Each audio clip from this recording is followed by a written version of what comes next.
Next up, Northeastern warned its students, and late last week they followed through on the threat, suspending 11 first-year students for the semester after they were found crowded together in one room without masks at the Westin Hotel, where they were supposed to be living for the next few months.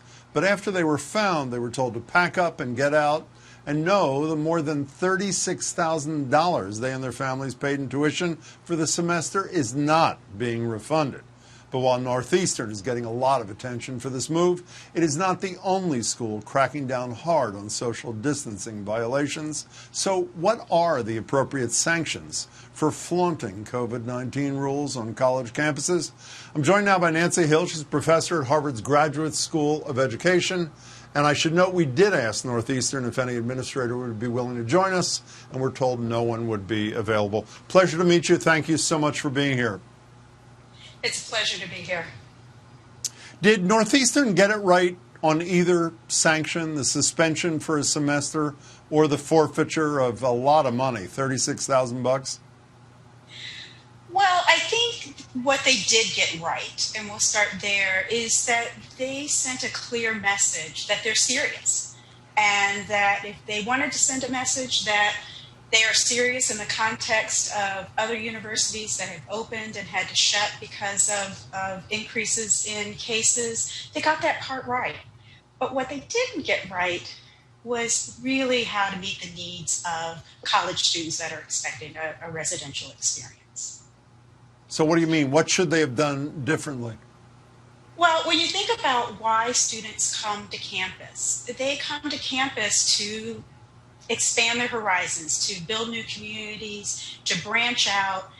And it's very hard to do that without socializing. And the other part I think that the universities might be forgetting is that for a long time we've known from epidemiological research that particularly in those first weeks of the freshman year, as many as 60 to 70% of students feel extreme loneliness. And so when you have this extreme loneliness coupled with expectations, it's very hard to not socialize. Well, you know, I don't have the scientific background that you do, but I would have said the same thing you just said inartfully. But the conclusion that I would be drawn to because of that is schools shouldn't have invited these kids to campus to begin with. They should have been wise enough to know that these warnings are almost, I mean, we all know North Carolina was open, closed in a week. Florida State's 700 positive tests, and they kept their kids there. Is it realistic to think that even a, quote, law-abiding good kid at 18 or 17 or 19 years old with the conditions you mentioned a minute ago is going to be able to comply with these kind of strict guidelines, even if they intellectually buy into them?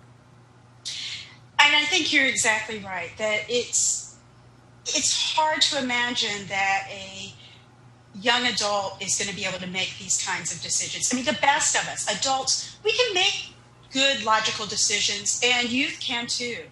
But the kind of context that the college campus and the dormitory experience pulls on, highly emotionally charged decision-making, you know, the influence of social and peer pressure, the influence of alcohol, all make it very difficult for them to make a logical decision, even if they signed on paper and had good intentions of following the rules.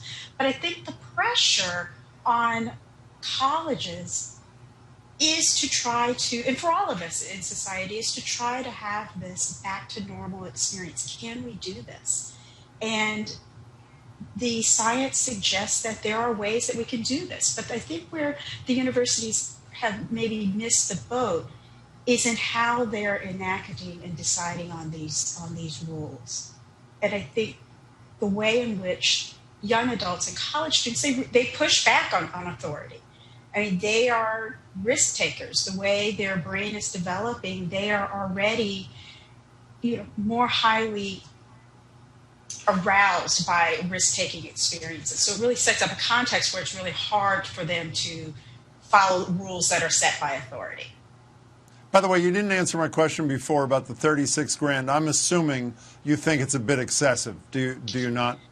I agree. It is a bit excessive. I think it's essentially a $36,000 fine on parents and on students that's really designed to be college tuition. So many of these students may have borrowed this money to go to college. It's excessive in my view.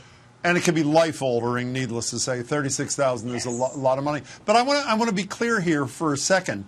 If the mind of the 18-year-old is as you describe it, which I know it to be, I don't see any set of rules. I don't see any, quote, warning that would have done the trick. I mean, I don't mean to put you on the spot, but I never quite understood the notion at Harvard. All the classes are going to be online, but 40% of the undergraduates can be here. It sounds to me like we have a lot of unhappy parents. And it's not just Harvard, it's tons of places. We have a lot of unhappy parents. We're charging a lot of money, and we got to give them something. And online from home is not enough. So we're going to invite them here, even though policing their behavior may not realistically be possible.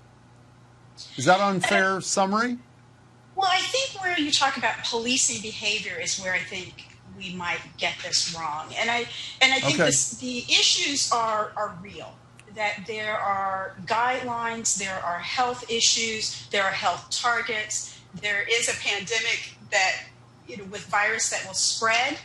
But I think where we haven't tried out is getting the youth themselves to buy into the kinds of targets and health outcomes that they need to achieve. How do you do that? So far, we've been setting down laws and rules and using a very heavy stick with sanctions for violations. And I think that helps parents at home feel like, okay, the university where I sent my child is taking it seriously. But I think what we have forgotten is how to get students to create their own sense of community, to get buy-in, rather than telling them what they can do. Say, here's the targets that we need to meet. Here are the needs that you have and the expectations that you have that you want to achieve from this college experience. And how then do we co-construct norms and expectation, community buy-in and policies that will help students create buy-in? Any teen or young adult